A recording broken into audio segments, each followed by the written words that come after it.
Hi folks, welcome back to Stacey Can. Today I have my mother with me, Beverly. Hello Beverly, say hi. Hi. And we are making one of her favorites, which is raspberry freezer jam. So I was able to get some nice raspberries at a local farmer's market here while I'm visiting my mom, as we're in her kitchen today. And we're just gonna make some freezer jam. So the ingredients that you need, and this is for about 2 8-ounce or half pints sizes, is 1 1/3 cups of mushed raspberries. So I'll kind of have a better idea of how many of these little containers that we need for a cup, but I think it's basically almost a 1-to-1 ratio here. One of these little containers, I believe, equals about a cup of mushed, but we'll find out here in a minute. And then 1 1/2 tablespoons of freezer pectin. You do need freezer pectin. Make sure to get freezer pectin. And then 1 2/3 cups or 1 cup of sugar. So I'm gonna do a little bit lower if you want less sugar. I'm gonna do 1 cup of sugar because I like the tartness of the raspberries to pull through. Some people like it a little sweeter. It's just kind of up to you, but that's what my family likes. So the tools that you need, it's very simple. We do need a big bowl that we're going to stir it in. You do need a potato masher, just kind of because we got to mush it in. If you don't have a potato masher, you can use the back of a glass or like the back of a measuring cup when you would just smush it like so. You need a big spoon. You need some measuring cups to measure out the sugar and the pectin, and some measuring spoons for the pectin, and a bowl to mush everything in as well. So with all of that, let's go ahead and get started. Quick note regarding freezer pectin, or any pectin in general, is definitely check the expiration date. A lot of stores, if they don't have a lot of turnover with pectin, they just sit on the shelves. I've bought pectin that was expired, and it does expire. So it just won't set up. Your jams, jellies, etc. won't set up. This particular pectin requires you to give it a good shake before measuring it out. So that's what I'm doing here. And then my mom is going to measure out the pectin while I measure out the sugar. So I like to do all the dry ingredients before going on to the wet ingredients, because then it's just less of a soupy mess in my experience, but you do you. Got the ingredients measured out, and so just a friendly reminder when working with pectin, it's after you measure out your sugar, take 1/4 of a cup of the pre-measured sugar, mix it in with your pectin, and give it a stir. I always use a fork because I think it does a good job of mixing up. And the reason we do this is because if you don't do it, the pectin has a tendency to clump up, and it's really hard to stir out once it gets clumped up. If you mix in some sugar with it, it solves that problem. It doesn't clump up as much. It kind of does on some occasion, but it does a pretty good job of, the sugar helps keeping it from clumping.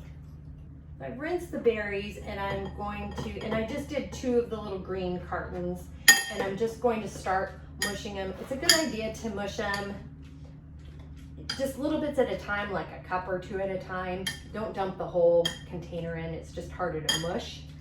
And we're just mushing until we have the measured out amount we want, which I think at the moment we're shooting for 3 cups, but we'll see how much this flat yields us, and we'll go from, and we will alter the sugar and pectin measurements accordingly. I had 6 of these in my half flat, and it made about 5 cups of smushed raspberries right here with the juice included. And so now I'm going to take the pre-measured pectin with 1/4 of a cup of the pre-measured sugar and just sprinkle that into the mixture here, and I'm going to give it some good stirring and get it mixed together so it's hydrated. And yes, this is the bowl that my mother used when she made raspberry jam. The old yellow Tupperware container, right? Right. And Mom, if you want to pour, and I've got 3 cups of sugar here, but because I've got 5 cups of berries, I'm going to add an additional 2 cups. You can go ahead and stir that in there.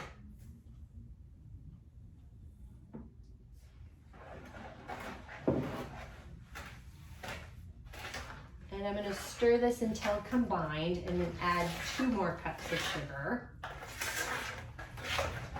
You want to stir that for me?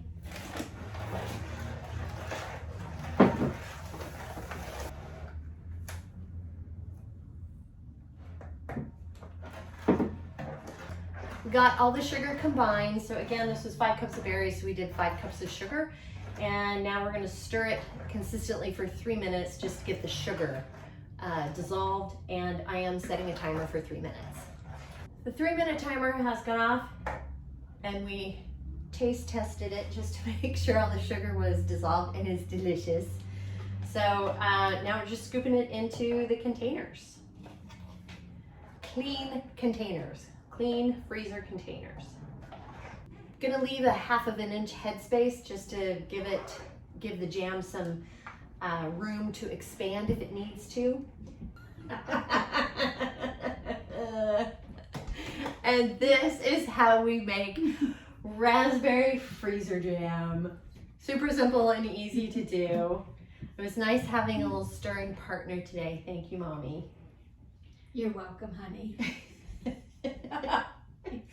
And it's a good idea to leave them set on the counter for 30 minutes before sticking them in the freezer, because it just, that 30 minutes helps the jam to set up.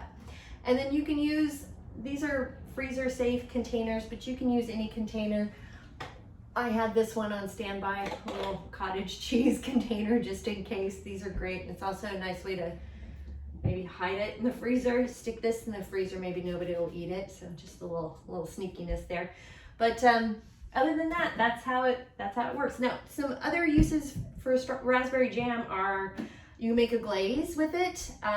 You can mix a little bit, like a tablespoon or more, with some olive oil and balsamic vinegar and salt and pepper, and whisk it up really good and make a really great raspberry vinaigrette kind of a dressing that would be lovely for salads. You can also use like a teaspoon of this with an ounce of vodka or your favorite spirit and some sparkling water, and that you'll have yourself a raspberry flavored cocktail.